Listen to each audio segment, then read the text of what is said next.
The anime's debut episode opens with a young girl, Marie, awaiting her parents' arrival at their home's entrance, since they were returning from a journey. When her gaze falls upon them, Marie rushes toward them, bubbling with excitement, and they greet her with affection. They wonder if she became bored while alone, to which she replies that Rose kept her company, so she didn't feel any loneliness. Next, her mother introduces her to her new baby brother, Sion. Upon seeing him, Marie is overwhelmed with joy, charmed by how small and adorable he is. 3 years pass, and Marie and Sion have both matured a bit. We now observe Marie playing with Sion in their yard. She wins a race against him, just as their father returns home from his job. Both Marie and Sion greet him enthusiastically, and their father remarks on how energetic Marie is and how reliable Sion is. Marie mentions that Sion often helps their mother around the house, and he never has accidents in bed. Sometimes he gets strangely worried, almost like a grown-up, attempting things she doesn't know about. During supper that night, Sion poses the question to their dad about the existence of monsters. His father confirms their existence and, consequently, warns Sion against leaving the castle grounds. He's certain their mom has already warned him about this, as monsters present a real danger and attack individuals. If one is spotted, an adult must be notified. She then asks about the existence of fairies and spirits, and his dad replies he hasn't heard of any spirits, but fairies are real, yet exceedingly rare, making an encounter with one unlikely. Some merchants specialize in trading them, however. Sion then makes a final inquiry about magic, and if it has a place in their reality. His dad doesn't follow, requesting an explanation as to what he means. Sion mentions fire, water, air, and light magic, claiming he can conjure many things from nothing. His father, though, is confused, having never heard of the kind of magic Sion is describing. Although knowledgeable in many areas, their dad remains ignorant about magic. He then asks where Sion learned of monsters, fairies, and magic. However, Sion avoids giving a direct response. Marie changes the subject, noticing that Sion is looking a little pale. 3 years later, Marie has grown significantly and becomes skilled in fighting. Once her training session concludes, she takes a seat to relax next to Sion. He asks her the reason behind her intense training, and she answers that as the older sister, in case anything occurs, such as monster attacks or similar incidents, she needs to be prepared to fight and protect them. At home, at training, while the training is incredibly demanding, she enjoys it. She wasn't particularly gifted with intelligence, but her physical abilities were exceptional. Later that night, Marie and her friend Rose make their way to the lake.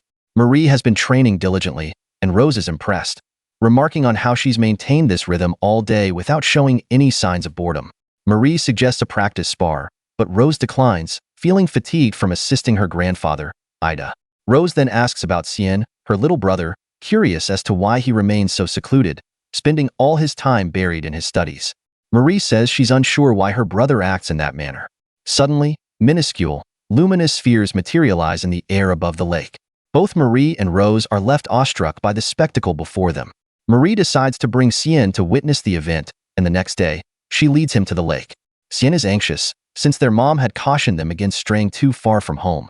Marie calms his fears, asserting that there aren't any monsters present. Upon reaching the lake, Sion points out to his sister that their mom will surely be angry for going so far. Marie acknowledges this, but insists the glowing spheres are worthy of the risk. As they converse, the orbs appear again, and they're both captivated by them. Sion asks if their parents are aware of them, and Marie confirms they are.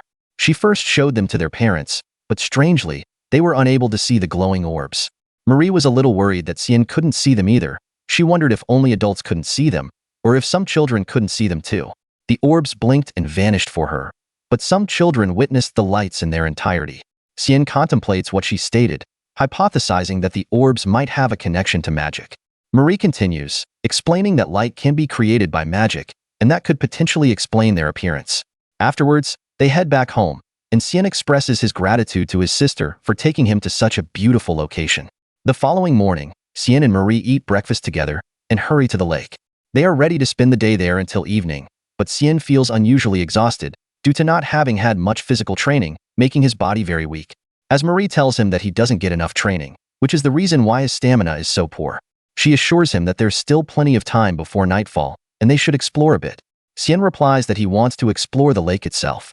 He wishes to know the source of the glowing orbs, and whether they're linked to anything living inside the lake. If they don't investigate carefully, they'll never discover their origin. Marie replies with, "I can't make sense of it, but if you think it's necessary, I trust your judgment." Sion then proposes, "Firstly, We'll fill these 3 pails with water from the lake.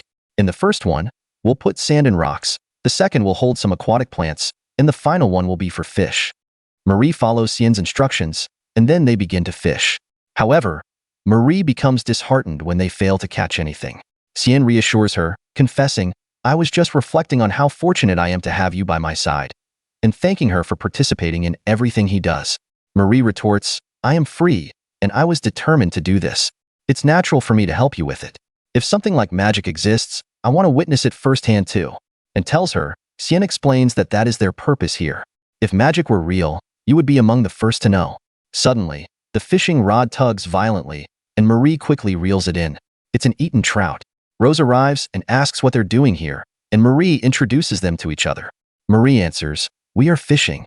Rose then asks, "Sion, can you see the luminous orbs? It's an unusual spectacle, wouldn't you say?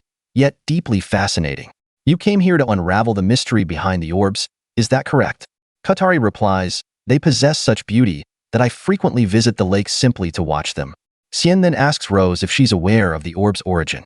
Rose responds, "No, I simply find pleasure in viewing them." At nightfall, the orbs reappear, emerging from the lake. Sion and Marie then delve into the lake to investigate what's there. The glowing orbs start to emerge, and when Sion touches them, they feel warm and ticklish. He lowers his face near the surface, but it's so dark that visibility is non-existent. The luminous orbs originate from something inhabiting the water. It's not a plant. I suspect it's a creature in motion, as the points where light appears are shifting. However, I have no idea what sort of creature behaves this way. Shortly after, Sion thanks Marie for her aid. She responds, "We're family, and we don't need to show appreciation for every little thing we do for each other." Later, Rose approaches them with a fish, a female, eaten trout.